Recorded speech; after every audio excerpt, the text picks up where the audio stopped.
So what we are going to do today, multiple things. First, একটু কথা বন্ধ করতে হবে. So first we'll see how I/O works. Okay, we need to understand the mechanism of I/O, input output, and then we'll see how we can apply the I/O to file, and then we'll create a project and test যে আমরা file create করতে পারছি with the data. And now with file handling, exception handling also comes together. So we also need to understand a little bit of exception handling. তো এইটুকু আজকে আমাদের target, যেটা আসলে আমরা দুইটা সেশনে কভার করছি অন্য সেকশনগুলোতে, কিন্তু আপনাদের তো গত ক্লাসটা হয় নাই, বাট ওখানে যেহেতু টাইপ করে সময় নষ্ট হয়, এখানে সবকিছু রেডি আছে, সো হোপফুলি আমরা এটা ম্যানেজ করে ফেলতে পারবো. ওকে, আইও বলতে আমরা যেটা বুঝি ইনপুট অ্যান্ড আউটপুট, সংক্ষেপে আইও. না ওয়েন ইটস এ ইনপুট, এটা দেখা যায় ফ্রন্ট সাইড নাকি গুগল মিট লাগবে? হ্যাঁ, ওকে.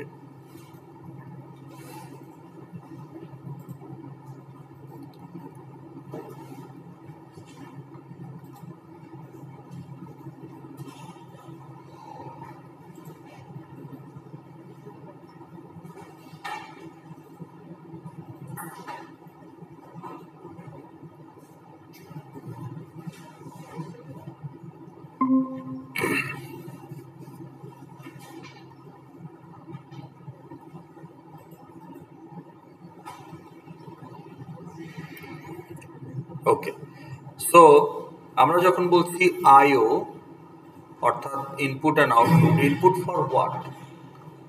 আমরা যখন বলছি যে ইনপুট কার জন্য বলেন, একটু ফাস্ট রেসপন্ড করবেন. হ্যাঁ, আপনি একটা কন্টেন্ট ইনপুট নিচ্ছেন কোত্থেকে? From where you are taking the input? না, ইউজার তো একটা মানুষ, কিন্তু সিস্টেমের মধ্যে আপনি কোত্থেকে নিচ্ছেন? কোত্থেকে?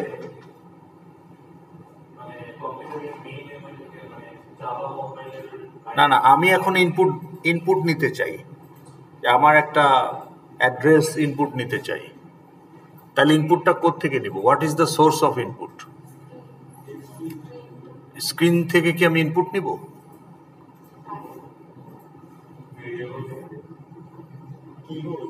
কিবোর্ড থেকে আপনি ইনপুট নেবেন, এটা ওয়ান অফ দ্য সোর্স. আর ইনপুটটা ঠিক আছে নিলাম, কার জন্য নিলাম? কিবোর্ড তো আমাকে ডাটা দিল, কিবোর্ডে তো ডাটা থাকে না, তাহলে কার জন্য আমি ইনপুটটা নিলাম? মেমোরি.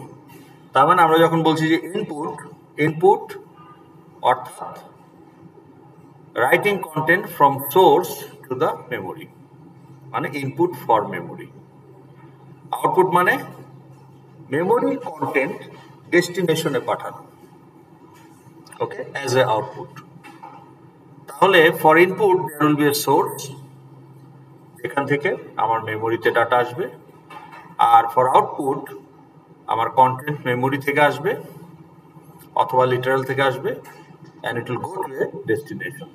Okay, এখন certain entities can play the role of only source, like keyboard, scanner, sensor, webcam, microphone. These are all source of input, and certain entities plays the role for destination of output, যেমন projector, speaker. আর কিছু জিনিস আছে যেটা ইনপুটের source এবং আউটপুটের destination দুইটা রোলই play করতে পারে, যেমন টাচ স্ক্রিন. আপনি স্ক্রিন থেকেও ইনপুট দিতে পারেন, আবার স্ক্রিনে আউটপুট দেখতেও পারেন, কিন্তু যদি টাচ স্ক্রিন না হয় তাহলে স্ক্রিনটা শুধু ডেস্টিনেশন ফর আউটপুট. ফাইল থেকেও আমি ইনপুট নিতে পারি, কিবোর্ড থেকেই নিতে হবে এমন কোনো কথা নাই. ফাইলের কন্টেন্টকেও তো আমি একটা অ্যারের ভিতর লোড করতে পারি না? তাহলে ইনপুটের সোর্স কি? ফাইল বা ডাটাবেস থেকে আমি একটা অবজেক্ট একটা হ্যান্ডেলে লোড করতে পারি, বা একাধিক অবজেক্ট আমি অ্যারে লিস্টে লোড করতে পারি. তাহলে আমার সোর্স কি এখানে? ফাইল. আবার আমার অ্যারে লিস্টের কন্টেন্টকে আমি ডাটাবেস বা ফাইলে সেভও করতে পারি. তাহলে আমার ডেস্টিনেশন ইজ অলসো ফাইল অথবা ডাটাবেস। তাহলে network packets, database, files, they can play the role of source when it is for input. They also can play the role of destination to receive the output. ওকে, আর কিছু কিছু কিছু entity শুধুমাত্র source অথবা শুধুমাত্র destination. তাহলে এইটুকু আমরা clear. ওকে, এখন প্রশ্ন হলো যে আমি যদি এখন কিবোর্ড থেকে একটা ইনপুট দিতে চাই নাম্বার ইন্টিজার এক্স এর জন্য, let's say 123, what will you do as a user? কি করবেন আপনি এই ইনপুটটা নেওয়ার জন্য? কি করবেন বলেন? কিবোর্ডে আপনি টাইপ করবেন, কি টাইপ করবেন? 123, that is your perceived input as 123, and you are expecting this input should be stored in the memory X. Okay, তো X তো একটা 4 বাইটের ইন্টিজার, কিন্তু রিয়েলিটিতে যেটা হয় যে আমাদের এই যে সোর্স থেকে যে কন্টেন্টটা আসে মেমোরির জন্য, বা মেমোরি থেকে যে কন্টেন্টটা আমরা সোর্সে পাঠাই, often times they are not compatible. তাহলে এই পুরো জিনিসটাকে ম্যানেজ করার জন্য আমার একটা মিডলম্যান দরকার, ওকে, ব্রিজ হিসাবে কাজ করে। সেটা হচ্ছে একটা স্ট্রিম ক্লাসের অবজেক্ট, কোনো না কোনো স্ট্রিম ক্লাসের অবজেক্ট। ওকে, নাও স্ট্রিম দিয়ে যেখানে বলা হচ্ছে যে it will receive the stream of bytes and hold it internally in its field, and it is equipped with all the necessary methods to do all sort of processing, pre-processing, conversion. তাহলে বিষয়টা এরকম যে আমি একটা র material রাস্তায় পেলাম, পেয়ে ওটাকে সরাসরি ইউজ করা যাবে না, ওটাকে হয়তো মেশিনে ওটাকে আবার একটু প্রসেস করে র মেটেরিয়ালটাকে প্রপারলি রেডি করে তারপর ওটাকে ইউজ করতে হবে। তাহলে এই মাঝখানের কাজটা করে দেয় হচ্ছে একটা stream class. Now there are many stream class. আমার কোন ধরনের ডাটা, ওকে, কার জন্য ইনপুট নিচ্ছি, সোর্সটা কি টাইপের বা ডেস্টিনেশন কি টাইপের, ডাটার ক্যাটাগরি কি, এই সব কিছুর উপর বিবেচনা করে we have to select a stream. Now for console IO এখানে দেখেন, আমরা যখন বলছি এখানে তিনটা ল্যাঙ্গুয়েজ পাশাপাশি দেখানো হয়েছে যে আমরা একটা ইন্টিজারের জন্য ইনপুট নিচ্ছি, তো পাইথনেরটা আপনারা অলরেডি জানেন। তাহলে এই যে ইনপুট ফাংশন কি করে, কিবোর্ড থেকে ইনপুট ফাংশন, কিবোর্ড থেকে আপনি যা টাইপ করেন সেটা নিয়ে সেটাকে সে একটা ইন্টিজার হিসাবে এক্স এর ভেতরে মানে রিটার্ন করে, সেটা এক্স এর ভেতরে যায়। এখানে বা আপনি যদি প্রিন্ট করতে চান এক্স, যদি অলরেডি একটা ইন্টিজার থাকে তাহলে বলেন প্রিন্ট এক্স। তাহলে কি হচ্ছে, আপনার যে প্যারামিটার মেমোরি ভেরিয়েবল ওইটার কন্টেন্ট এই প্রিন্ট ফাংশন কি করে বলেন? কোথায়? স্ক্রিনে। তাহলে আপনি যেখানে ইনপুট ফাংশনে ইনপুট নিচ্ছেন, what is the source? Keyboard. আর এই যে প্রিন্ট ফাংশনের ডেস্টিনেশন কি? স্ক্রিন। এটা তো আপনাকে মেনশন করতে হয় না, সো এটা বাই ডিফল্ট।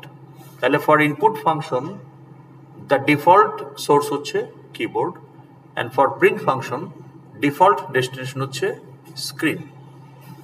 সিমিলারলি জাভাতে যদি আসি, আমরা বলি system dot out dot print. তাহলে এই প্রিন্ট ফাংশন এটা কোন ক্লাসের ফাংশন, কোন ক্লাসের মেথড? এটা ক্লায়েন্টকে,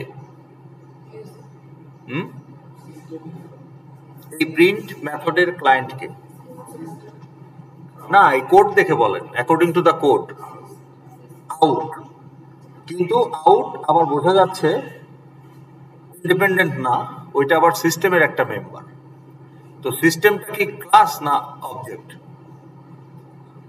কিভাবে বুঝলেন? Capital letter. তাহলে আউট কি? কিন্তু সিস্টেমের কনটেক্সটে আউট কি? মেম্বার। কি ধরনের মেম্বার? ফিল্ড না মেথড? ফিল্ড, যেহেতু অবজেক্ট ফিল্ড, এবং স্ট্যাটিক ফিল্ড যেহেতু ক্লায়েন্ট হচ্ছে ক্লাস। তাহলে সিস্টেম ক্লাসের ভেতরে একটা কোনো না কোনো ক্লাসের একটা অবজেক্ট আছে যার নাম হচ্ছে আউট, সেইটাকে আমরা প্রিন্টের জন্য ক্লায়েন্ট বানাই। তাহলে আউট বেসিক্যালি আমার প্রিন্ট স্ট্রিম ক্লাসের একটা অবজেক্ট। ওকে, তাহলে এই যে আউট এটা হচ্ছে আমার বেসিক্যালি প্রিন্ট স্ট্রিম ক্লাসের একটা অবজেক্ট। ওকে, এটা কি বুঝতে পারছেন? এখন আমরা যদি একটু প্রিন্ট স্ট্রিম ক্লাসটাকে খেয়াল করি,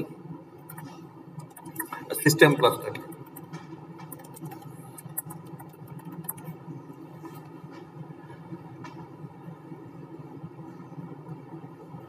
তো ইউ ক্যান সি ফিল্ড সামারিতে গেলে যে এখানে আমার তিনটা স্ট্যাটিক ফিল্ড আছে, দুইটা হচ্ছে প্রিন্ট স্ট্রিম, একটাকে এরর এবং আউট বলছি, আর একটা হচ্ছে ইনপুট স্ট্রিম যেটা হচ্ছে ইন। তাহলে যেহেতু স্ট্যাটিক মেথড, স্ট্যাটিক ফিল্ড, এই জন্য এরা হবে সিস্টেম ডট আউট অথবা সিস্টেম ডট ইন অথবা সিস্টেম ডট এরর। ওকে, তাহলে এই প্রিন্ট স্ট্রিম ক্লাসের মেথড হচ্ছে আমার এই প্রিন্ট বা প্রিন্ট লাইন। আমরা যদি প্রিন্ট স্ট্রিম ক্লাসটা দেখি, মেথড সামারিতে যদি যাই, তাহলে দেখবো যে আমাদের print method is overloaded for all known types, okay, including stream and object. তো যেহেতু অবজেক্ট হচ্ছে জাভার সুপার ক্লাস, তাহলে যে কোনো ক্লাসের অবজেক্টই আমি প্রিন্টে পাঠাতে পারি, স্ট্রিংও পাঠাতে পারি, প্লাস অন্যান্য যে টাইপ আছে বেসিক প্রিমিটিভ সেগুলোও পারি। তাহলে print method overloaded as well as print line method is also overloaded. তাহলে আমরা আসলে এই প্রিন্ট লাইন মেথডটাই কিন্তু আমার আউটপুটটা ডেস্টিনেশনে পাঠায়। তাহলে প্রিন্ট লাইনটা কোন ক্লাসের মেথড? প্রিন্ট বা প্রিন্ট লাইন কোন ক্লাসের মেথড? কোন ক্লাসের মেথড?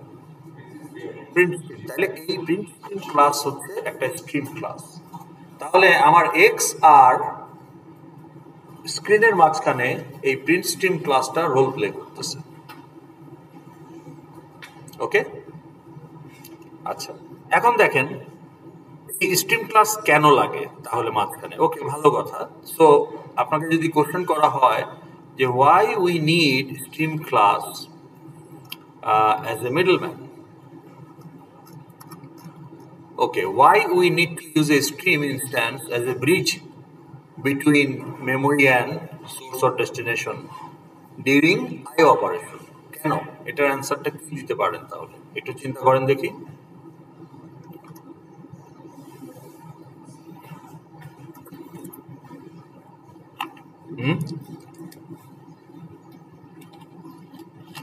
আমরা তো প্র্যাকটিক্যালি দেখলাম যে স্ট্রিম ক্লাস ইউজ হচ্ছে, কিন্তু প্রশ্নটা হলো যে কেন এটা ইউজ করতে হয়? কারণ আমার content as it is, oftentimes or most times we need some sort of pre-processing of the content.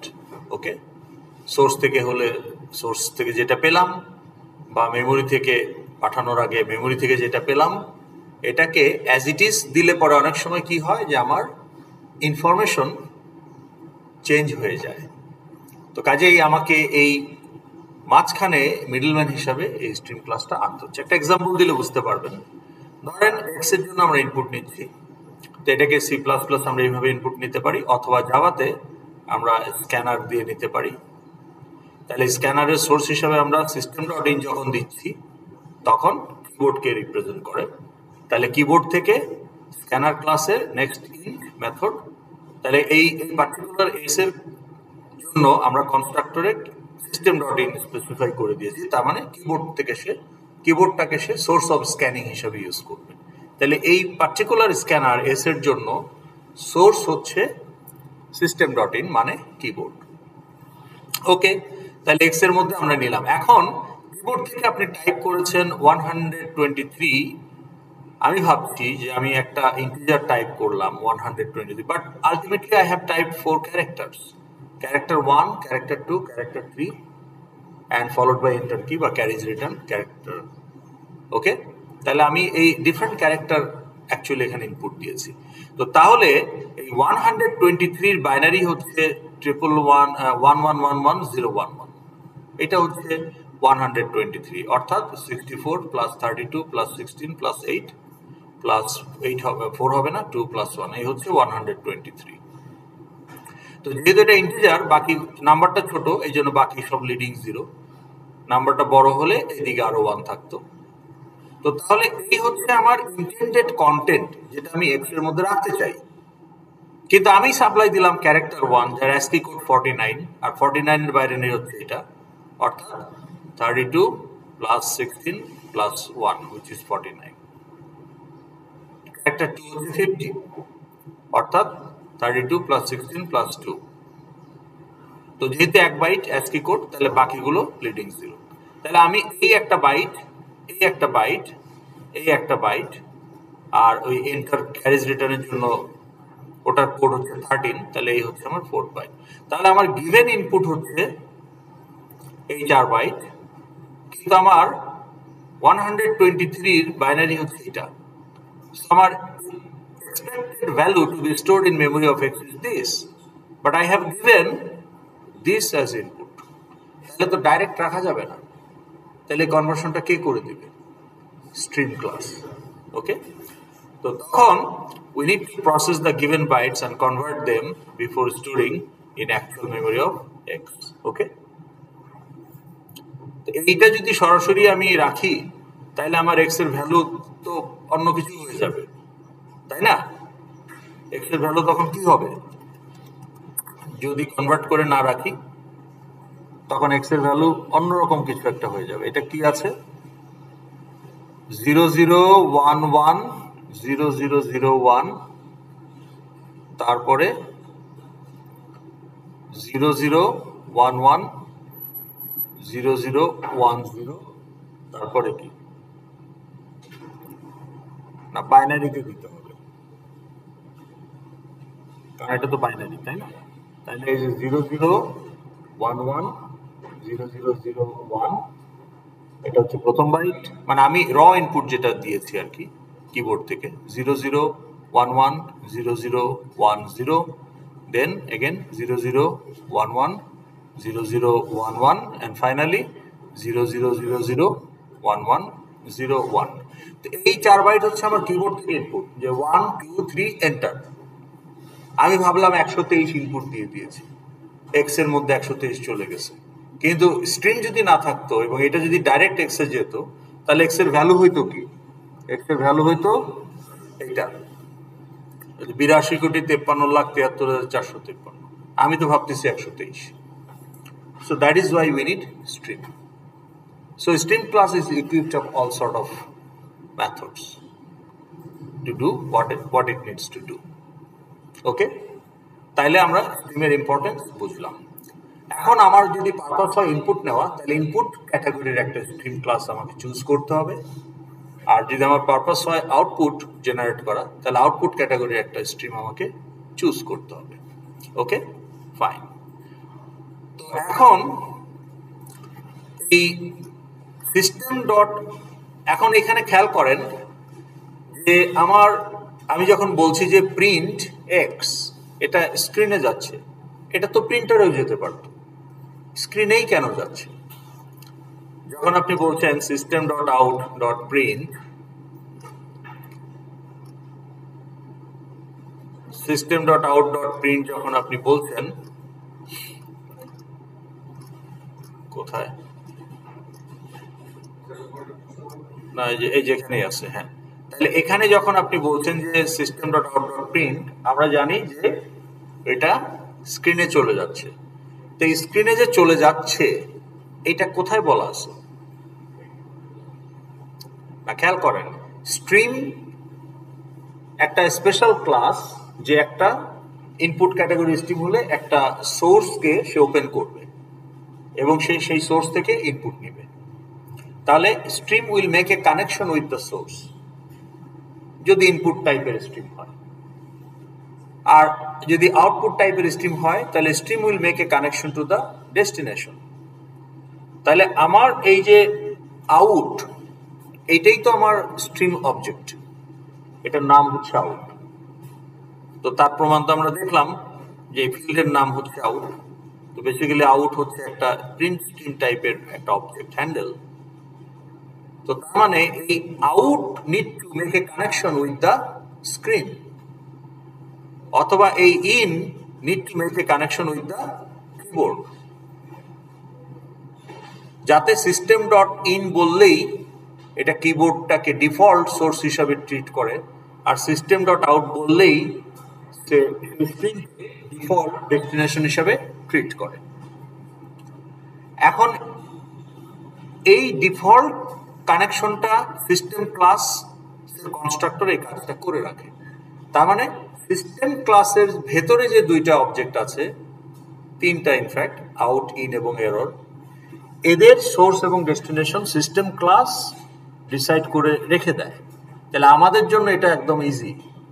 আমরা সিস্টেম ডট আউট ইউজ করলে আমরা জানি যে এটা সিস্টেম ক্লাস আউটকে অলরেডি স্ক্রিনের সাথে কানেক্ট করে রাখছে।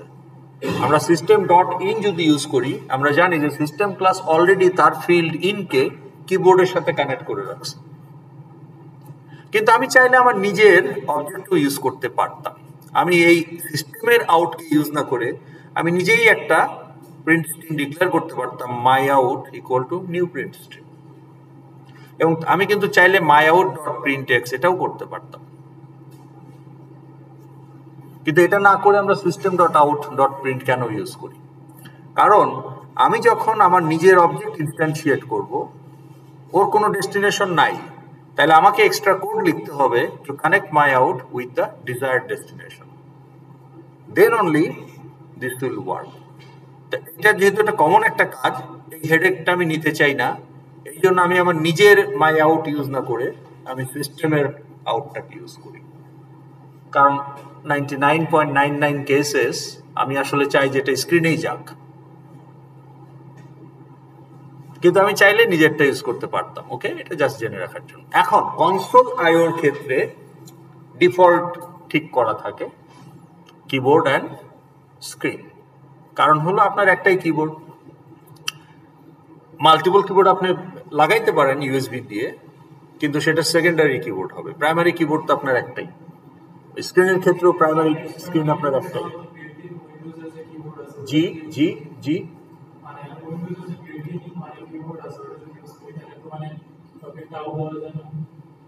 না না, আপনার আপনার যে অপারেটিং সিস্টেমের যে ডিফল্ট কিবোর্ড সেটাই সে পিক করবে। এখন সেইটা উইন্ডোজের সফট কিবোর্ড নেন আর আপনার যে হার্ডওয়্যার কিবোর্ড নেন, সেটা তো আপনার অপারেটিং সিস্টেমের সেটিং এর উপর ডিপেন্ড করবে। তার মানে আপনার যে ডিফল্ট কিবোর্ড তো একটাই থাকবে। আপনার multiple keyboard can be connected, but at a moment one will be configured as default. তাহলে ডিফল্ট কিবোর্ডকে সে নেবে, সো ডিফল্ট একটা রাখে। কিন্তু আপনি যখন বলবেন যে ফাইল হচ্ছে আমার সোর্স, এখানে তো ডিফল্ট ফাইল বলে কিছু নাই, লাখ লাখ ফাইল আপনার ড্রাইভে, তাই না? ডাটাবেজের ক্ষেত্রে শত শত টেবিলস, তাহলে কোন ডাটাবেজ বা কোন টেবিল আমার সোর্স বা ডেস্টিনেশন? সো ফাইল আইওর ক্ষেত্রে ডাটাবেজ ফাইল বা আপনার নেটওয়ার্ক বা ডাটাবেজের ক্ষেত্রে আপনি যখন আইও করবেন, তখন কোনো ডিফল্ট সোর্স বা ডিফল্ট ডেস্টিনেশন নাই। কনসোলের ক্ষেত্রে এটা আছে, যদি আমরা সিস্টেমের স্ট্রিম অবজেক্টগুলো ইউজ করি। আর নিজেরটা করলে আমাকে আবার ডেস্টিনেশন বা সোর্স ঠিক করে দিতে হবে। তো সেই দিকে আমরা যাচ্ছি না, আমরা সিস্টেমেরটাতে হ্যাপি। ওকে, তো এই হচ্ছে ব্যাপার। এখন আমরা আমাদের ফাইলে যখন চলে আসছি, তাইলে আমাদের এখানে স্ট্রিম কি হবে? এখন আমরা ফাইল আইও নিয়ে কথা বলবো। তার আগে আমাদের একটু ডিফারেন্সিয়েট করতে পারতে হবে যে difference between text file and binary file. তো এটা আপনাদের কাছে আমি কোশ্চেনটা থ্রো করছি যে what do you think the difference between text file and binary file? বলেন, টেক্সট ফাইল আর বাইনারি ফাইলের পার্থক্য কি? বাইনারিতে অনলি কোন ডিজিট?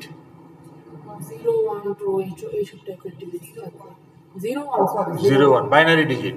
আর টেক্সট ফাইলে এখানে ডিজিট থাকতে পারে, ডিজিট থাকতে পারে, ইয়ে থাকতে পারে, ক্যারেক্টারস থাকতে পারে, ওয়ার্ডস থাকতে পারে টেক্সট ফাইলে। আর কেউ কিছু বলবেন? আপনি ট্রাই করেন। টেক্সট ফাইল আর বাইনারি ফাইলের ডিফারেন্স?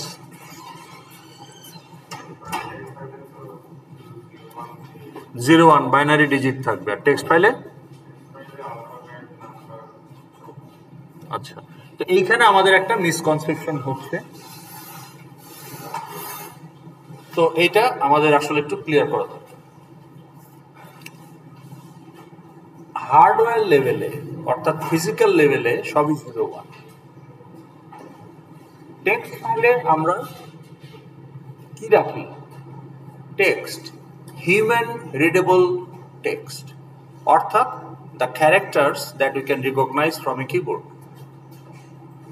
তার মানে আমরা টেক্সট ফাইলে আমাদের ক্যারেক্টারগুলো রাখি, সেটা অ্যাসকি ক্যারেক্টার বা ইউনিকোড ক্যারেক্টার, যে ক্যারেক্টারই হোক, সো দ্যাট যে কোনো একটা টেক্সট এডিটর দিয়ে যখন আমি একটা টেক্সট ফাইল ওপেন করব, text editor will represent each byte as a character, কারণ অ্যাসকি ক্যারেক্টার 1 বাইট। যদি ইউনিকোড হয় তাহলে সেটা ভিন্ন, কিন্তু অ্যাসকি ক্যারেক্টার মানে unless you set your language to Bangla or French or Spanish, it is ASCII. ওকে, তো তাহলে আপনার টেক্সট এডিটর আপনার বাইটগুলোকে ক্যারেক্টার হিসেবে ট্রিট করবে, অর্থাৎ টেক্সট ফাইলের যে বাইটটাই হচ্ছে unit which represent a character, human readable character. So human readable content আমরা আসলে টেক্সট ফাইলে রাখি অ্যাজ এ টেক্সট, কিন্তু বাইনারি ফাইলের বাইটস গুলো কিন্তু ক্যারেক্টার না। যেমন আপনার একটা ইমেজ ফাইল, তা আপনার যদি একটা জেপিজে ফাইল থাকে 2 কিলোবাইটস, তাহলে ওখানে 2048 বাইটস। তো এই বাইটগুলো তো ইন্ডিভিজুয়াল ক্যারেক্টার না, এই বাইটগুলো কি পিক্সেল ভ্যালু। তাহলে প্রত্যেকটা 3 বাইট 8 জিবি ভ্যালু যদি আপনি রেখে থাকেন, 16 মিলিয়ন কালার স্কিম যদি ইউজ করেন, তাহলে 8 জিবি ভ্যালু সে রাখবে এক একটা পিক্সেলের জন্য। রেডের জন্য 1 বাইট, গ্রিনের জন্য 1 বাইট, ব্লুর জন্য 1 বাইট। তাহলে 1 বাইট মানে 8 বিট, 8টা 1 8টা 0 পসিবল কম্বিনেশন। তো 8টা 0 তো হচ্ছে 0 আর 8টা 1 হচ্ছে 255। তাহলে 0 to 255 অর্থাৎ 256টা শেড অফ রেড। তাহলে রেডের 256টা শেড, গ্রিনের 256টা শেড, ব্লুর 256টা শেড। এই শেডগুলোর কম্বিনেশন আবার বিভিন্ন কালার হচ্ছে। তাহলে এখানে 3টা বাইট যদি ধরেন রেড গ্রিন ব্লুর জন্য, তাহলে আসলে 24 বিট। তো 2 to the power 24 হচ্ছে 16 মিলিয়ন। তাহলে যে 16 মিলিয়ন কালার, তার মানে ওখানে ইন্ডিভিজুয়াল বাইট কিন্তু কোনো ইউনিট অফ ডাটা রিপ্রেজেন্ট করে না। ওকে, the whole file as a whole represent your image. ওকে, তো তখন আমার এই image file, audio file, video file, PDF file, এগুলো হচ্ছে আমার বাইনারি ফাইল, অর্থাৎ এদের কন্টেন্টগুলো, বাইটসগুলো কোনো ক্যারেক্টারকে রিপ্রেজেন্ট করে না, র বাইট। কিন্তু এখন কথা হলো যে আপনার ক্যারেক্টারগুলো তো আসলে বাইট, কারণ আপনি টেক্সট ফাইলে তো ক্যারেক্টার রাখতেছেন, আসলে আপনি কি স্টোর করতেছেন? ক্যারেক্টারের যে কোড, সেই কোড স্টোর করতেছেন। এই যে আমরা একটু আগে দেখলাম যে ক্যারেক্টার 0-র কোড, ক্যারেক্টার 1-এর কোড, তাই না? এই কোডগুলোই তো স্টোর হচ্ছে। তো তার মানে আপনি যখন টেক্সট ফাইলে ক্যারেক্টার রাখতেছেন, তখনও কিন্তু আসলে ওই 0-1-ই স্টোর হচ্ছে। কারণ কি, আপনি যে এ এর কোড হচ্ছে 65 ক্যাপিটালে, তো একটা টেক্সট ফাইলে যদি আপনি এবিসিডি রাখেন, তাহলে ক্যাপিটালে 65, ক্যাপিটাল বি 66, তো 65 এর একটা 8 বিটের কম্বিনেশন হবে, 66 এর একটা 8 বিটের কম্বিনেশন হবে, ওগুলো স্টোর হবে টেক্সট ফাইলে। So at physical layer, at hardware layer, text file হোক বাইনারি ফাইল হোক, কন্টেন্ট ইজ অলওয়েজ বাইনারি। তাহলে ফাইলে আসলে কি স্টোর হয়? টেক্সট ফাইল হোক আর বাইনারি ফাইল হোক, কি স্টোর হচ্ছে আসলে? হ্যাঁ, না, কন্টেন্ট হিসেবে কি স্টোর হচ্ছে? 0 অথবা 1 বিট, তাই না? আসলে 0-1টাও কিন্তু মিথ। 0-1 বলে আসলে কিছু নাই, ইট ইজ আওয়ার ইন্টারপ্রিটেশন। আপনি যখন এসএসডি বা পেন ড্রাইভে স্টোর করেন, তখন basically you store the voltage in the tiny transistors, billions of transistors are there, তাই না? তো তার মানে presence of voltage is the 1, absence of voltage is 0। আপনি যখন ম্যাগনেটিক ডিস্কে রাখেন, ম্যাগনেটাইজ সেল, ডিম্যাগনেটাইজ সেল, একটাকে আপনি 1 বলছেন, একটাকে 0 বলছেন। সিডি ডিভিডিতে যখন লেজার দিয়ে বার্ন করছেন কন্টেন্ট, তাহলে high intensity bit, low intensity bit, একটাকে 1 বলছেন, একটাকে 0 বলছেন। সো ফিজিক্যালি 0-1 বলে আসলে কিছু নাই, এটা আমাদের একটা ইন্টারপ্রিটেশন, দুইটা পসিবিলিটি, এই জন্য 2 স্টেট বাইনারি। ওকে, ফাইন। তো তাহলে টেক্সট ফাইল আর বাইনারি ফাইলের কন্টেন্ট ওয়াইজ সবই same, it's all 0 and 1 only, কিন্তু এটা হচ্ছে ইন্টারপ্রিটেশন, যে আমরা টেক্সট ফাইল ক্রিয়েট করি টু স্টোর টেক্সচুয়াল কন্টেন্ট অর্থাৎ ক্যারেক্টার্স। কিন্তু যেগুলো নন ক্যারেক্টার টেক্সট, যেমন আপনার image, audio, video, PDF, objects তো ক্যারেক্টার না। আপনি বললেন যে student S equal to new student, S কি ক্যারেক্টার? না, ওর মধ্যে অনেকগুলো ফিল্ড আছে, এক এক ফিল্ডের এক এক টাইপ। কোনো ফিল্ড ফ্লোট, কোনো ফিল্ড ইন্টিজার, কোনো ফিল্ড স্ট্রিং, কোনো ফিল্ড লোকাল ডেট, হাবি যাবি, তাই না? তাইলে এই যে একটা অবজেক্ট এস, ও তো ক্যারেক্টার না। তাহলে আপনার যে নন ক্যারেক্টার ডাটা, যেগুলো নন টেক্সচুয়াল ডাটা, সো আপনার application data are mostly non textual, because আপনার ক্ষেত্রে অ্যাপ্লিকেশন, ইভেন ডেটাবেজের ক্ষেত্রেও নন টেক্সচুয়াল, কারণ ডেটাবেজে টেবিলে রেকর্ড স্টোর করছে।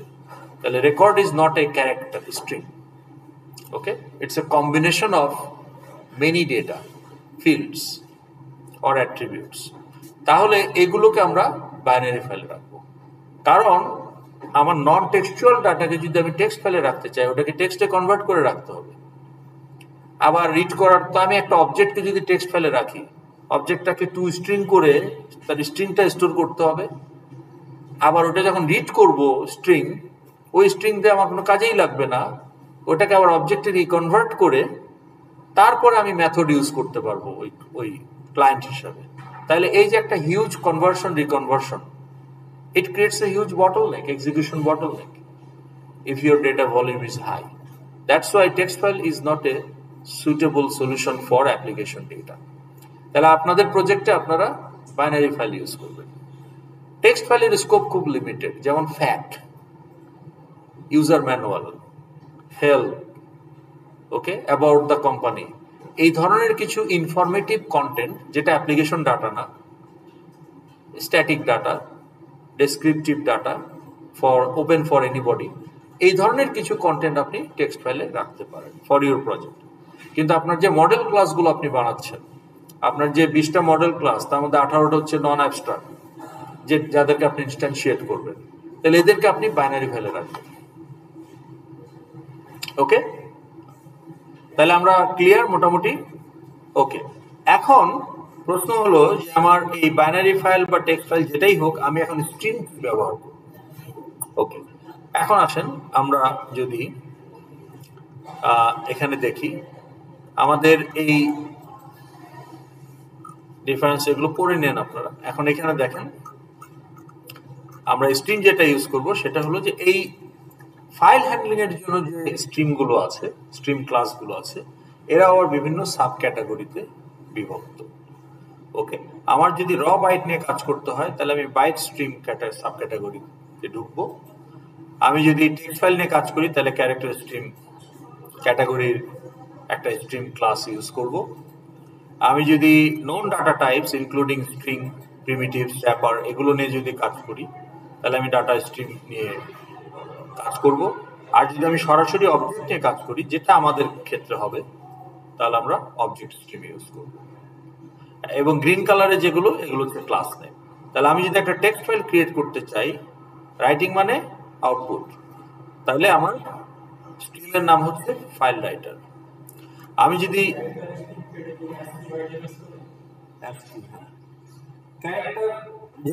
বাইট 1 বাইট, যেটা এখানে আপনি বাইট স্ট্রিমে ইউজ করতে পারেন, কিন্তু ক্যারেক্টার স্ট্রিমের সুবিধা হলো ফাইল রাইটারের অ্যাডিশনাল মেথডস আছে যেগুলো আপনার জন্য কনভিনিয়েন্ট। ওকে, র বাইট নিয়ে আপনি যদি কাজ করেন, যেমন ধরেন আপনার প্রজেক্টে আপনি একটা ড্রয়িং করার জন্য অপশন রাখছেন, তো তখন তাহলে সেই ইমেজ ফাইলটা যদি আপনি সেভ করতে চান আপনার প্রজেক্টের অ্যাপ্লিকেশন ডাটা হিসেবে, তখন আপনি একটা জেপিজি ফাইল ক্রিয়েট করার জন্য ফাইল আউটপুট স্ট্রিম ইউজ করবেন। কনসোলের আউটপুটের জন্য ছিল প্রিন্ট স্ট্রিম, এখানে হচ্ছে ফাইল আউটপুট স্ট্রিম। কনসোলের ইনপুটের জন্য ছিল ইনপুট স্ট্রিম, এখানে হচ্ছে ফাইল ইনপুট। এটা র বাইটের ক্ষেত্রে। কিংবা ধরেন আপনি একটা রিপোর্ট জেনারেট করছেন, ওকে, আপনার ডাটাবেস থেকে, তাহলে আপনার এই কাস্টমার ডট বিন ফাইল থেকে কাস্টমার অবজেক্টস গুলো রিড করে সেখান থেকে ফিল্টার করে আপনি একটা ডাটা সেট তৈরি করছেন, একটা টেবিলে রাখছেন। এবং সাথে একটা চার্টও জেনারেট করছেন। তাহলে এই চার্ট আর টেবিলকে আপনি একটা পিডিএফ হিসেবে সেভ করতে চাইতে পারেন। তো যখনই আপনি আপনার এফএক্সএমএল এর কন্টেন্টকে পিডিএফ হিসাবে জেনারেট করবেন, তখন আপনাকে র বাইট হিসাবে এই ফাইল আউটপুট স্ট্রিম ইউজ করতে হবে। So those are the area যেখানে আপনি চাইলে ফাইল স্ট্রিম মানে বাইট স্ট্রিম ডাইরেক্ট ইউজ করতে পারেন। কিন্তু মোস্ট কেসেস আমাদের অ্যাপ্লিকেশন ডাটা হবে model class object. So therefore most cases আমরা অবজেক্ট স্ট্রিম ইউজ করব। সেক্ষেত্রে অবজেক্ট রাইট করার জন্য যে স্ট্রিমটা আমরা ইউজ করব সেটা হচ্ছে অবজেক্ট আউটপুট স্ট্রিম ফাইলে। আর ফাইল থেকে অবজেক্ট লোড করার জন্য বা রিড করার জন্য আমরা যে স্ট্রিমটা ইউজ করব সেটা হচ্ছে অবজেক্ট ইনপুট স্ট্রিম। আর টেক্সট ফাইল যদি আমরা ক্রিয়েট করতে চাই তাহলে ফাইল রাইটার, আর টেক্সট ফাইল রিড করতে চাইলে ফাইল রিডার, অথবা স্ক্যানার ইউজ করে স্ক্যানারের সোর্স হিসাবে আমরা ফাইল দিয়ে দিতে পারি। ইনস্টেড অফ system.in আমরা ফাইলটাকে স্ক্যানারের সোর্স করতে পারি। তখন system.in স্ক্যানারের সোর্স করলে কনস্ট্রাক্টরে দিলে কিবোর্ড থেকে স্ক্যান করবে। আর যদি আমি একটা ফাইলই দিয়ে দিই স্ক্যানারের কনস্ট্রাক্টরে, তাহলে সে ফাইল থেকে স্ক্যান করবে। তাহলে আমি স্ক্যানার দিয়েও ফাইল থেকে রিড করতে পারি। Any question before we proceed?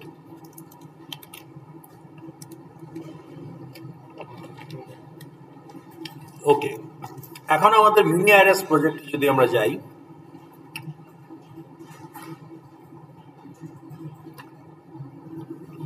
আজকে এগুলো আপনাদের দিয়ে দেবো আপডেটেড ভার্সন, মানে যেগুলো দেওয়া আছে এগুলো তো পুরনো ভার্সন। পুরনো ভার্সন মানে এই ঈদের বন্ধের পরে আর আপলোড করা হয় নাই। হ্যাঁ দিব, অসুবিধা নেই। তো এখন এইখানে আমরা একটা এফএক্সএমএল ফাইল বানিয়েছি, সেটা হলো এটা দেখেন, এটা কি টেক্সট ফাইল, কি রিড রাইট এফএক্সএমএল। তাহলে এটা যদি আমরা একটু খুলে দেখি কি আছে এখানে,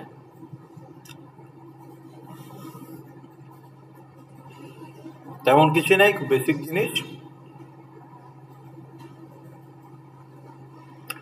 তা আমরা একটা টেক্সট এরিয়া মানে মাল্টি লাইন ইনপুট দেওয়া যাবে। একটা টেক্সট এরিয়াতে আমরা একটা কন্টেন্ট দিয়ে দিচ্ছি, ফাইলের কন্টেন্ট। আর এখানে দেখেন প্রথম বাটনে কি বলা হচ্ছে, create new file with the content. তারপরে বলা হচ্ছে select a file and append the content. আর এখানে বলা হচ্ছে select a file to show the content here in this level. এটা খুব সিম্পল একটা ডিজাইন। ওকে, তাহলে এইখানে আমার এফএক্স আইডি আছে দুইটা, এই টেক্সট এরিয়া থেকে গেট টেক্সট করার জন্য আর এই লেভেলে সেট টেক্সট করার জন্য। আর আমার অন অ্যাকশন আছে তিনটা, এই তিনটা বাটন। ওকে, এই হচ্ছে সিম্পল ডিজাইন। ওকে, এখন আমরা যদি এটাকে একটু টেস্ট করে দেখি, আপনাদেরকে জাস্ট একটু রান করে দেখাই, এক্সপ্লেনেশনে পরে যাচ্ছে, আগে ডেমোটা আমরা দেখি। তাহলে আমার অ্যাপ্লিকেশন ক্লাস কোথায়, অ্যাপ্লিকেশন ক্লাস,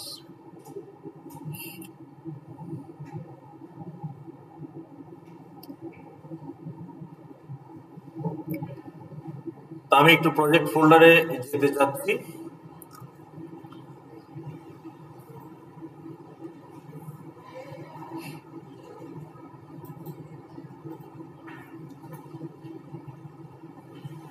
এই যে মিনি আইরাস, এখানে দেখেন আমার এখানে আমি এখন, ও আচ্ছা, আমার ফাইলটা চেঞ্জ করতে হবে স্টার্ট মেথডে গিয়ে।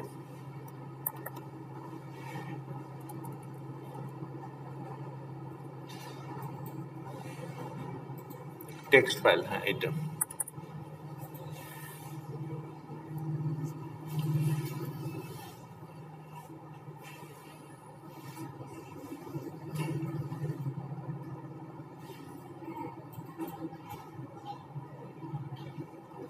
Okay. Now if you look at the project folder, there is no file created. এখানে sample.txt নামে একটা টেক্সট ফাইল ক্রিয়েট হবে। সো আমি এখানে বললাম ওয়েলকাম। এখানে খেয়াল করবেন এই জায়গাটায়। সো এখন যদি আমি এখানে ক্লিক করি তাহলে সে একটা টেক্সট ফাইল জেনারেট করবে উইথ দিস কন্টেন্ট। যে নিউ ফাইল, তাহলে ফাইলটা ক্রিয়েট হয়ে গেল। ওকে, এই যে sample.txt ক্রিয়েট হয়ে গেছে, এটা কিন্তু ছিল না। আমি যদি খুলে দেখি কন্টেন্ট, তাহলে দেখা যাবে, দাঁড়ান,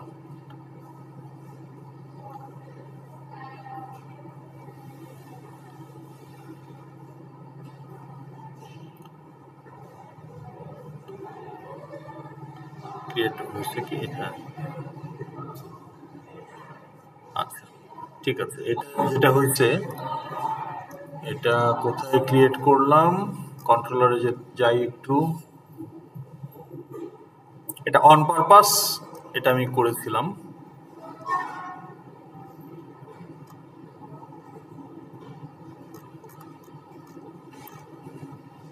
কন্ট্রোলার কোথায়?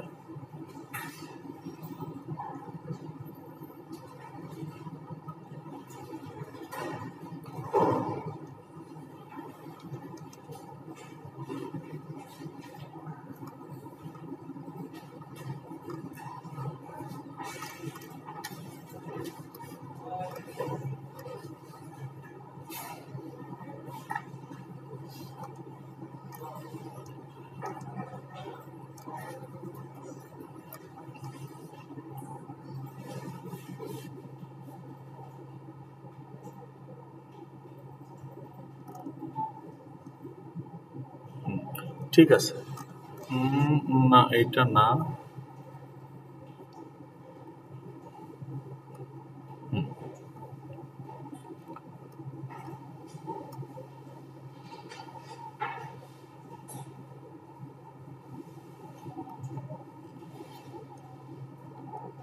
ক্রিয়েট, ওকে, অ্যাপেন্ডটা করা হয় না, কিন্তু অ্যাপেন্ডে করতে আমি লিখছি।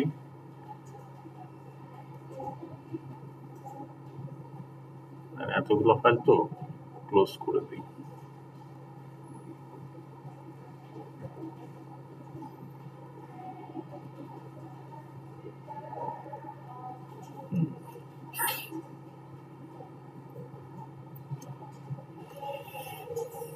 হ্যাঁ, এই যে এই কারণে এটা, হ্যাঁ ঠিক আছে, ওকে এখন হবে।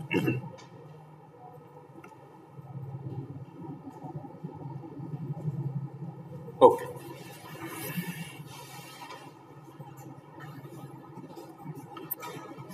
ওটা অন পারপাস করা হয়েছিল একটা জিনিস টেস্ট করার জন্য আগের সেকশনে।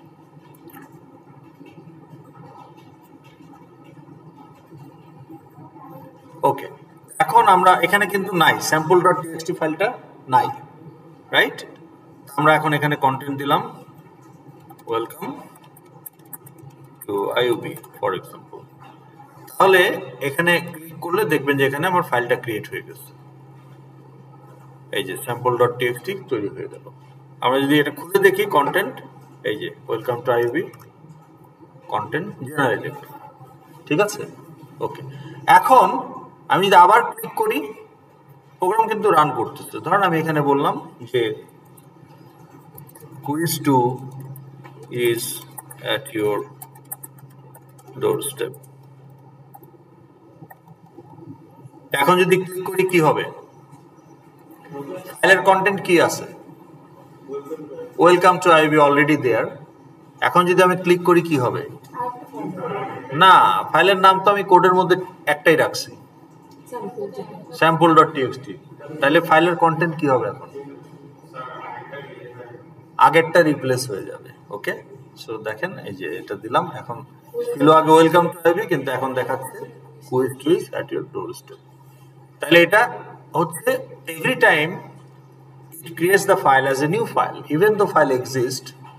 তো না থাকলে সে ক্রিয়েট তো করবেই, আর থাকলেও সে ওটাকে রিপ্লেস করবে।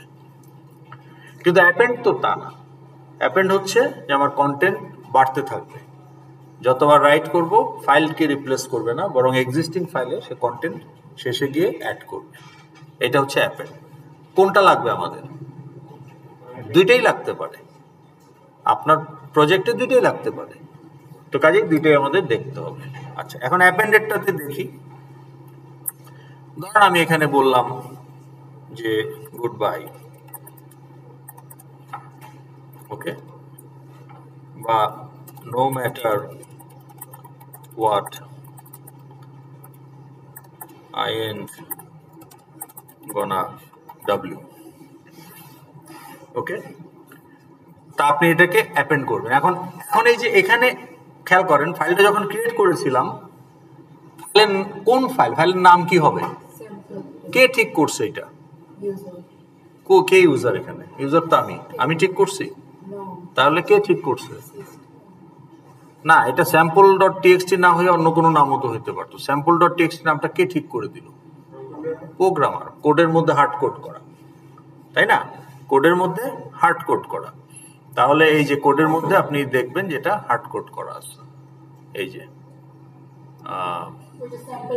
Sample dot TXT. এটা কি হওয়া উচিত যে প্রোগ্রামার ঠিক করে দিবে? তাহলে এই ফাইলের নাম জেনারেলি কে ঠিক করে? ইউজার। তাহলে ইউজার যদি ফাইলের নামটা দিতে চায়, কিভাবে নিতে পারেন আপনি? ইনপুট নিতে হবে। কিভাবে? টেক্সট ফিল্ডে, আরেকটা টেক্সট ফিল্ডে নিতে পারেন। তো এটা মন্দের ভালো যে টেক্সট ফিল্ডে আপনি আরেকটা এক্সট্রা টেক্সট ফিল্ড বসায় বললেন যে enter the file name to append বা টু ক্রিয়েট। ভালো কথা, সেটা হতে পারে, কিন্তু সেটা কি রিয়েলিটিতে কোথাও দেখেন? একটা ওয়ার্ডে, নোটপ্যাডে, সিন বিল্ডারে, যে কোনো অ্যাপ্লিকেশন আপনি যখন একটা ফাইল ক্রিয়েট করেন, আপনি কি ফাইলের নাম একটা টেক্সট ফিল্ডে দেন নাকি? তাহলে কিভাবে ফাইলের নাম প্রোভাইড করেন? হ্যাঁ, একটা পপ আপ আসে ওটার মধ্যে, ওটাকে বলে ফাইল চুজার। তাহলে আপনি আসলে একটা প্রফেশনালি যে কোনো অ্যাপ্লিকেশনেই একটা ফাইল ওপেন বা সেভ করতে গেলে ফাইলের নাম দরকার হয়, সেটা আসলে একটা ফাইল চুজার দিয়ে আমরা we choose the file if it exist. আর এক্সিস্ট না করলে আমরা ফাইল চুজারেই ব্রাউজ করে ডেস্টিনেশন সিলেক্ট করে ফোল্ডারে গিয়ে ফাইলের নাম টাইপ করে দিতে পারি। তাহলে একটা ফাইল চুজার হচ্ছে একটা প্রফেশনাল ওয়ে যেখানে আমরা পপ আপের মাধ্যমে ফাইল সিলেক্ট করতে পারি। তো কোডের মধ্যে হার্ড কোড করে দেওয়া এটা তো নো। আর এই টেক্সট ফিল্ডে দেওয়া এটাও ডাজন্ট লুকস প্রফেশনাল। এটা কাজ করবে, কিন্তু বাট এটা ইউজার এক্সপিরিয়েন্স খুব একটা ভালো হবে না। কারণ আপনার যদি পাথ লাগে ওপেন করার জন্য, টেক্সট ফিল্ডে আপনার পাথ মুখস্থ করতে হবে আপনাকে। তাইলে আপনার তো কারেন্ট ফোল্ডারের ফাইল, আপনি তো অন্য একটা ডিফারেন্ট ফোল্ডারের ফাইল ওপেন করতে চাচ্ছেন।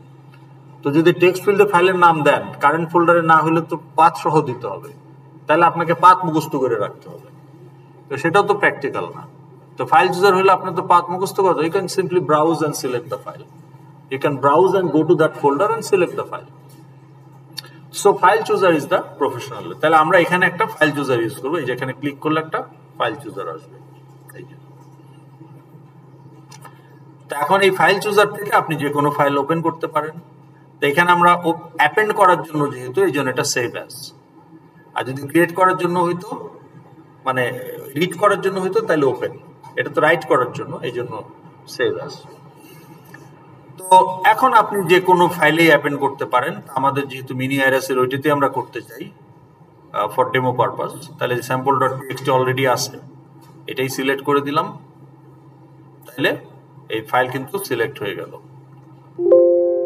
এখন হ্যাঁ ঠিক আছে, ও দেখা অসুবিধা নাই। তাহলে আমার এটা অ্যাপেন্ড হয়ে গেছে। ওকে, এখন আমি যদি এটা খুলে দেখি, তাহলে দেখব এই যে Quiz 2 is at your doorstep, no matter what, I ain't gonna w.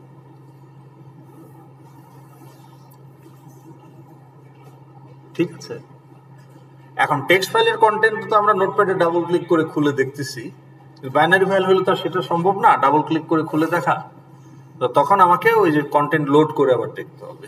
ওই জন্য একটা আমরা টেবিল রাখতে পারি, বা এই ক্ষেত্রে আমি একটা লেভেল রাখছি আর কি, যেহেতু টেক্সট ফাইল। ওকে, তাহলে আমরা ডেমোটা দেখলাম।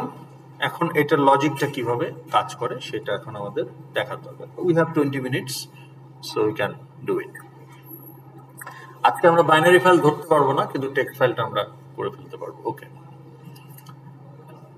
এখন খেয়াল করেন যে আমরা যখন ফাইল নিয়ে কাজ করব, ফার্স্ট অফ অল এটা কি ধরনের ফাইল আগে সেটা বলেন। আমরা যে ফাইলটা ক্রিয়েট করতেছি স্যাম্পল ডট টিএক্সটি, এটা কি ধরনের ফাইল? টেক্সট ফাইল, তাহলে আমার কোন স্ট্রিমটা ইউজ করতে হবে?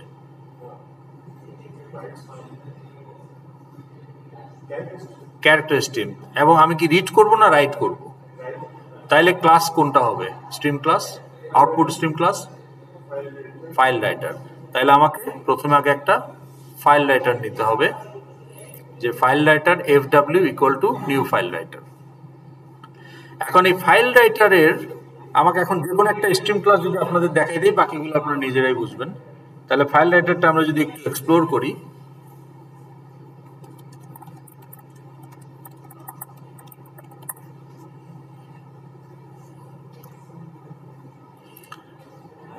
ফাইল রাইটার যদি আমরা কনস্ট্রাক্টর সামারিতে যাই, how many কনস্ট্রাক্টরস R there?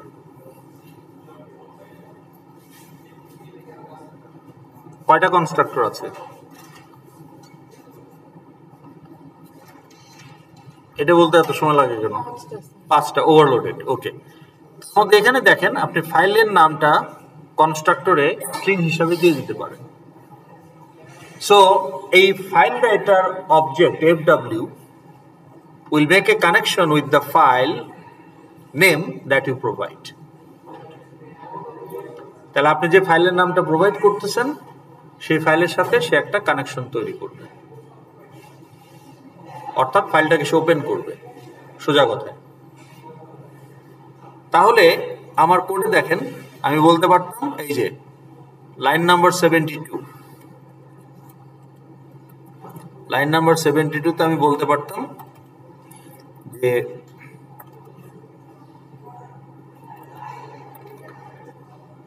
File writer fw equal to new file writer string, ফাইলের নাম।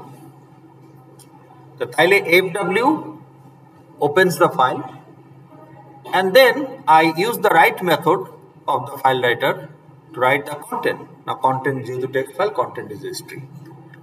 কোথা থেকে পেলাম? text area get text. So আমার কন্টেন্ট আমি রাইট মেথডে যা দিব সেটাই রাইট হবে। কিন্তু রাইট যে হবে কোন ফাইলে সেটা বোঝার জন্য স্ট্রিম ক্লাসের মেথড ইউজ করার আগে স্ট্রিমটা দিয়ে আগে ফাইলটা ওপেন করে নিতে হবে। তাহলে কনস্ট্রাক্টরের মাধ্যমে আমি ফাইলটা ওপেন করব, স্ট্রিমের কনস্ট্রাক্টর। তাহলে স্ট্রিমকে যখন নিউ করব তখনই সে ফাইলটা কানেকশন স্টাবলিশ করে ফেলবে। তো একটা হচ্ছে যে আমি ফাইলের নামটা দিতে পারি, আরেকটা হচ্ছে যে আমি ফাইলই দিতে পারি। ফাইলের নামের বদলে I can also provide a file. এই ফাইলটা কি আসলে? জি, ওটা তো ফিজিক্যাল ফাইল, sample.txt বা what ever the file name that is in your storage. কিন্তু এই ফাইলটা কি? প্যারামিটার ফাইল যেটা।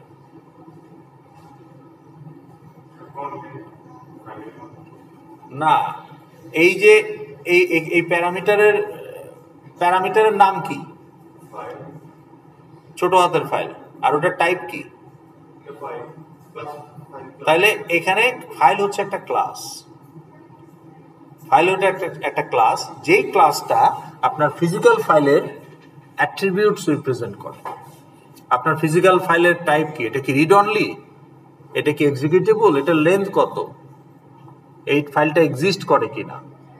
অর্থাৎ আপনার ফাইলের অনেক প্রপার্টি বা অ্যাট্রিবিউটস যেগুলো আপনাকে বিভিন্ন সময়ে বা স্টেট আপনার প্রয়োজন হতে পারে, তো সেগুলো আপনি স্ট্রিং থেকে তো বুঝবেন না। একটা আপনাকে যদি বলা হয় কোট আনকোট sample.txt, আপনি ফাইলের নাম পাইলেন শুধু, তো that's fine to open the file, কিন্তু এর বেশি আর কিছু করা যাবে না এই ফাইলের নাম দিয়ে। কিন্তু আপনি যদি একটা ফাইল ইনস্ট্যান্স তৈরি করে ফেলেন ফর দ্যাট ফিজিক্যাল ফাইল, তাহলে আপনি ফাইল ক্লাসের মেথড ইউজ করতে পারবেন। There are lot of methods in the file class. Method সামারিতে যদি যান, এই যে দেখেন, এটা কি এক্সিকিউট করতে পারে? এই ফাইল অবজেক্ট যে ফিজিক্যাল ফাইলকে রিপ্রেজেন্ট করে, সেই ফাইলটা কি এক্সিকিউটেবল? সেটাকে কি রিড করা যায়? সেটাকে কি রাইট করা যাবে? সেটাকে কি কম্পেয়ার করা যাবে? সেটাকে আমি ডিলিট করে দিতে পারি, সেটাকে আমি উইন্ডো ক্লোজ করলে অন এক্সিটে ডিলিট করে দিতে পারি if I treat that as a temporary file. ফাইলটা এক্সিস্ট করে কিনা আমি সেটা চেক করতে পারি, বুলিয়ান দিবে। ওকে, ফাইলের পাথ কি? অ্যাবসলিউট পাথ আমি পেতে পারি, তাহলে স্ট্রিং হিসেবে আমি একটা পাথটা বের করে নিয়ে আসতে পারি। ওকে, ফাইলটার নাম কি, ফ্রি স্পেস কতটুকু আছে, ফাইলটা যদি ফিক্স সাইজ ফাইল হয়। ওকে, ঠিক আছে, ফাইলটা হিডেন কিনা, লাস্ট কবে মডিফাইড হয়েছে। তাহলে একটা ফাইলের যে বিভিন্ন অ্যাট্রিবিউটস গুলো আছে, এই ইনফরমেশন গুলো যদি ডাউন দ্য লাইন আপনার দরকার হয়, ফাইলের নাম থেকে ওগুলো আপনি জীবনেও তো পাবেন না, কারণ ফাইলের নাম তো একটা স্ট্রিং, স্ট্রিং ক্লাসের মেথড তো string related method. So therefore it is always a good thing that you actually instantiate a file for the physical file and use it.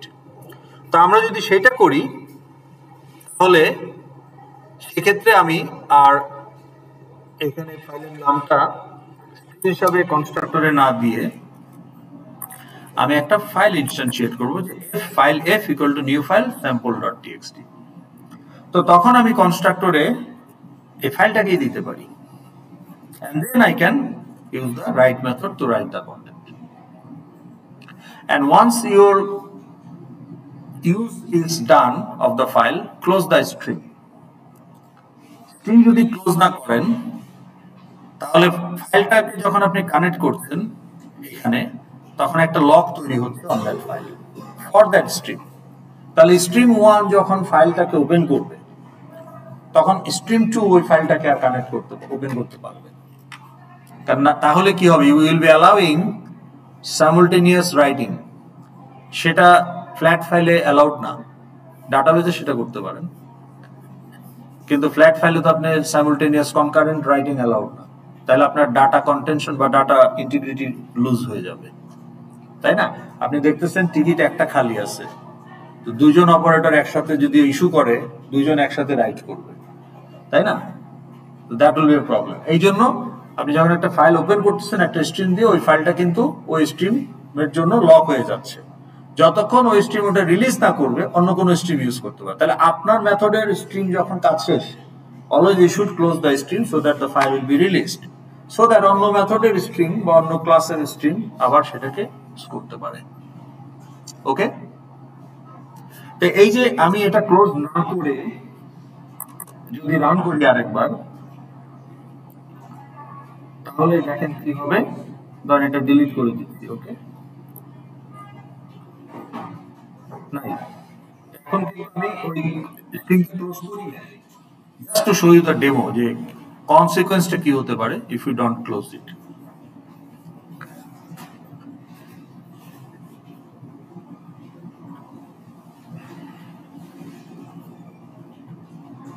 আমি এখন এখানে বলবো যে আমার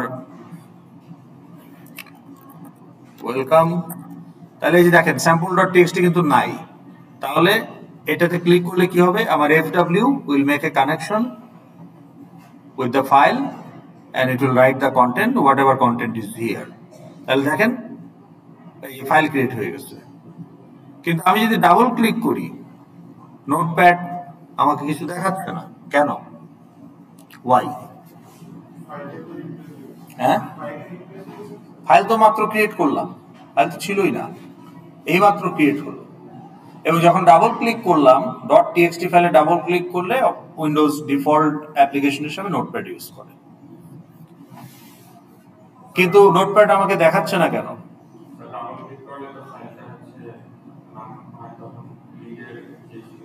হ্যাঁ, তো রিড তো করবে নোটপ্যাড, রাইট? fw তো ফাইলটাকে ছাড়ে নাই, তাহলে নোটপ্যাডের ভেতরেও তো নোটপ্যাডের যে কোড, ওখানেও একটা stream is trying to open that file and it will fail. দেখো নোটপ্যাডের stream will fail to make the connection, so therefore it cannot show you any content. এই জন্য আপনার কাজ যখন শেষ, you should release the file by closing the stream. ঠিক আছে, ওকে। তো ওই যে ডেমো শুরুতে ওইটাই হচ্ছিল আর কি, তাহলে এটা আমরা বুঝতে পারলাম।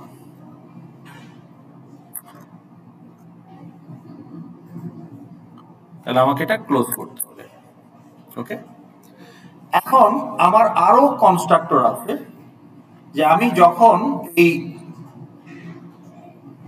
ওয়ান প্যারামিটার কনস্ট্রাক্টর ইউজ করবো, সেটা ফাইল হোক বা ফাইলের নামই হোক, তখন অলওয়েজ ফাইলটাকে নিউ ফাইল হিসেবে ক্রিয়েট করবে।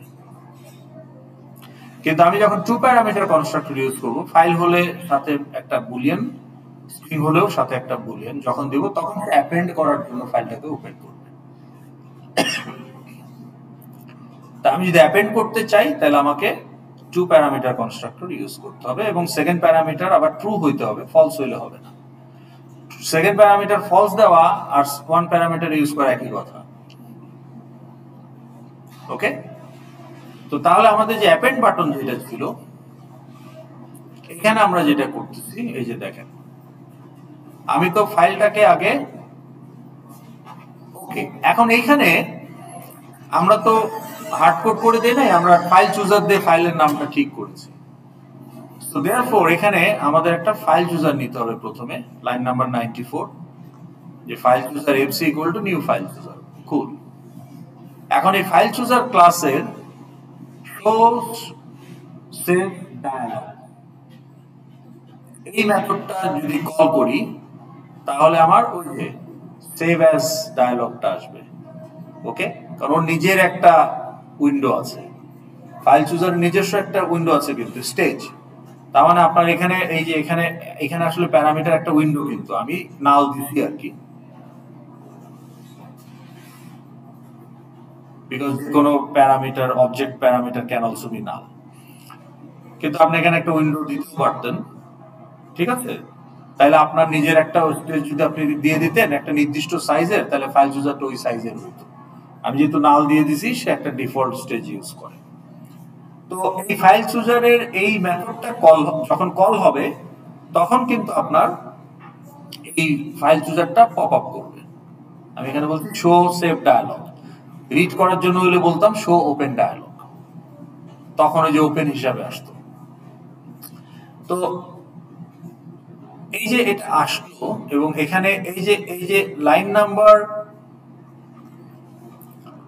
কত নাম্বার লাইন, এই যে কই শো এইটাতে, হ্যাঁ, এই যে fc.show সেভ ডায়ালগ, এই যে এখানে দেখেন এই মেথডটা যখন বাটনটা যখন ক্লিক হবে তখন এই মেথডটা কল হবে, কারণ এই অন অ্যাকশনে ঢুকবে, অন অ্যাকশনে ঢুকলেই এক সময় এই লাইনটা এক্সিকিউট হবে, এই লাইনটা যখনই এক্সিকিউট হবে তখনই আমার এটা আসবে। তাহলে এই মেথডটা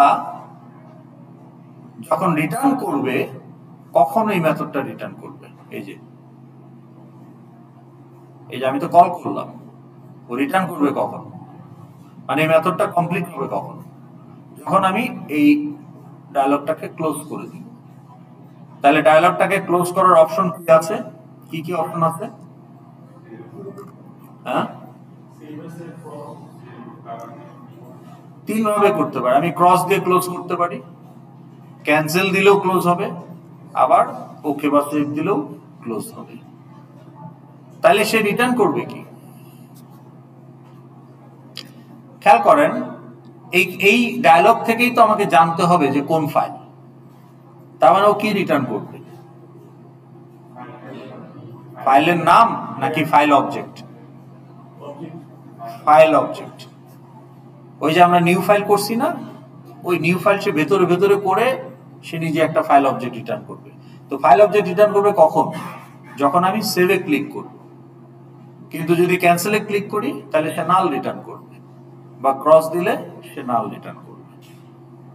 তাহলে যেটাই রিটার্ন করুক, নাল রিটার্ন করুক অথবা একটা ভ্যালিড অবজেক্টই রিটার্ন করুক, সেটা আমরা একটা ফাইল হ্যান্ডেলে নিয়ে নিলাম যে ফাইল ইউজার গিভেন ফাইল। এখন এটা নালও হতে পারে যদি আমি ক্রস দিই বা ক্যান্সেল দিই, অথবা এটা একটা ভ্যালিড ইনস্ট্যান্সও হতে পারে। তা আমি এখন ওই যে ফাইল ক্লাসেরই মেথড করতেছি, যে আগে দেখতেছি যে এটা নট ইকুয়াল টু নাল কিনা, তার মানে একটা ভ্যালিড ফাইল সে সিলেক্ট করছে, নাল না। তো তখন আমি দেখতেছি যে ফাইলটা এক্সিস্ট করে কিনা। ফাইলটা যদি এক্সিস্ট করে তার মানে ওখানে ডাটা আছে, তাহলে আমি এখন অ্যাপেন্ড করব কমা ট্রু। আর যদি ফাইল এক্সিস্ট না করে তার মানে তো ফাইলটা নাই, তখন আমি ফাইলটাকে ক্রিয়েট করব উইদাউট কমা ট্রু। তাহলে ফাইলটাকে আমি ক্রিয়েট মোডে ওপেন করব অথবা অ্যাপেন্ড মোডে ওপেন করব, ডিপেন্ডিং অন ফাইল এক্সিস্ট করে কি করে না। এটা হচ্ছে আমার লজিক, আপনি ডিফারেন্ট লজিক ইউজ করতে পারেন। তারপরে আমি রাইট মেথডে রাইট করে দেব। তো যদি ওপেন মোডে ক্রিয়েট মোডে ওপেন হয় তাহলে ফাইলটা ক্রিয়েট হবে, আর যদি কমা ট্রু দিয়ে এইটা যদি কাজ করে অ্যাপেন্ড মোডে ক্রিয়েট হয় তাহলে অলরেডি ফাইলটা যেহেতু আছে ওর কন্টেন্টের পরে গিয়ে আমার এই নতুন কন্টেন্ট রাইট হয়ে যাবে, অ্যাপেন্ড হয়ে যাবে। বোঝা গেল?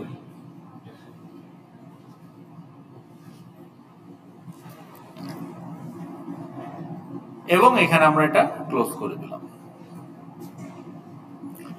এখন এই ফাইল হ্যান্ডলিং এর সাথে আমাদের কিছুটা হলেও এক্সেপশন হ্যান্ডলিং বুঝতে হবে। ওকে, এখানে আপনাকে যদি আমি এখন একটা কোড দেখাই, এই কোডটা যদি দেখাই, এখানে আমরা আসলে কি করার চেষ্টা করছি বলেন তো? এই কোড স্টেটমেন্টটাতে what we are trying to do,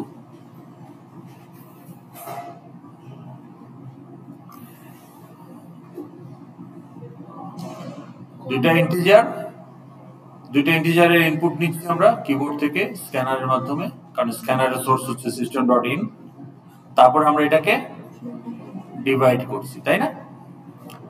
এখন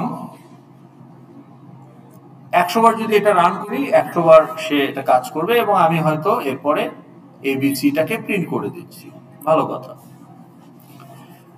কিন্তু এটা কি ক্র্যাশ করার কোনো সুযোগ আছে এই প্রোগ্রামটা এখানে কোথাও? Can it crash? ক্র্যাশ করবে কখন? একটা প্রোগ্রাম ক্র্যাশ কখন করে এটা বলেন তো দেখি।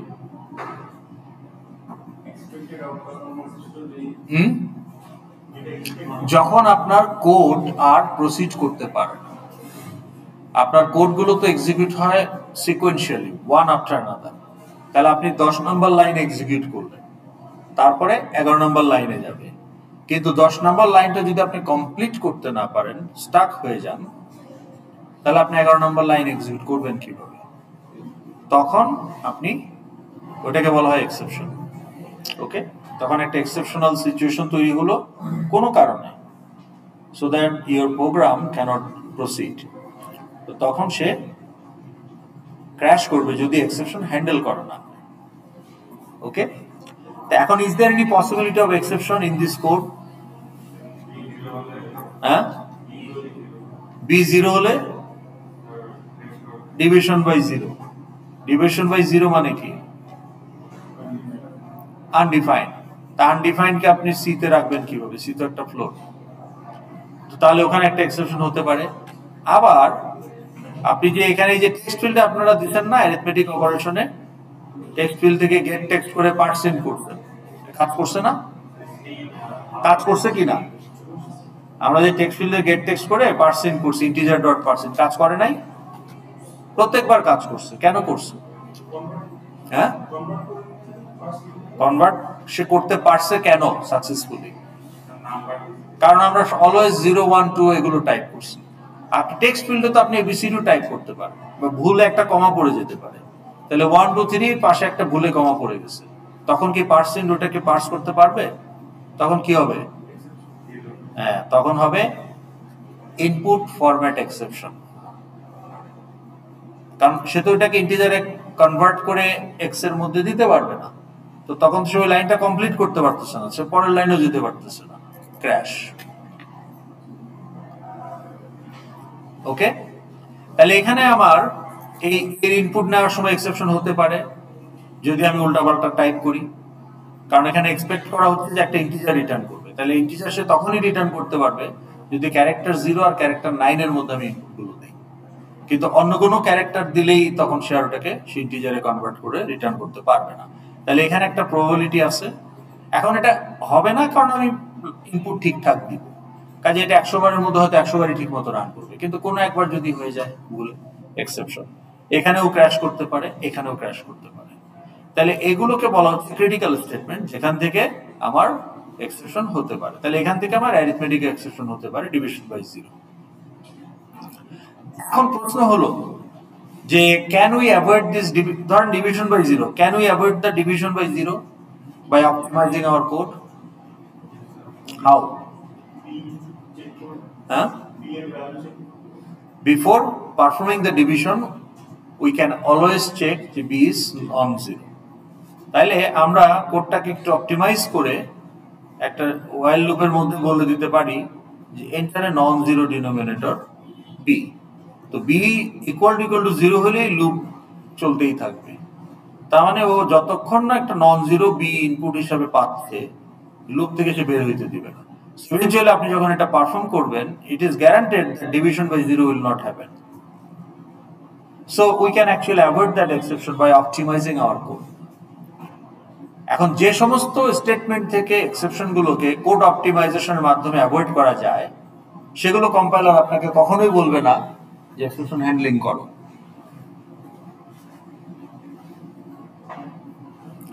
Now, what do you mean by exception handling? It's not if else. If will a else will a সেটা না। It's a different protocol. It's a আপনি এখন একটা ফ্যাক্টরি চালাচ্ছেন, ওকে, আপনি একটা ফ্যাক্টরি ম্যানেজার, গার্মেন্টস ফ্যাক্টরি। তো ইউ নো আপনি সেই কোডগুলো এক্সিকিউট করতেছেন to run the factory day to day operation. 10,000 লাইনের কোড আপনি চালাচ্ছেন, কিন্তু ফ্যাক্টরিতে যদি আগুন লাগে হঠাৎ করে,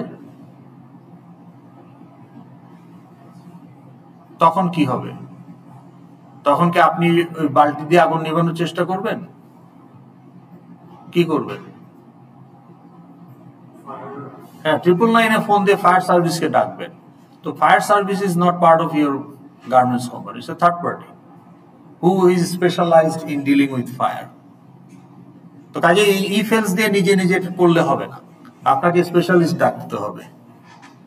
তো স্পেশালিস্ট ডাকার জন্য আপনাকে এক্সেপশন হ্যান্ডলিং মেকানিজম থাকতে হবে, আপনার একটা 999-এর ব্যবস্থা থাকতে হবে। তো তখন আপনি ট্রাই ক্যাচ ব্লক ইউজ করবেন। তো এখানে যদি আমরা একটু দেখি তাহলে এক্সেপশনটা কি।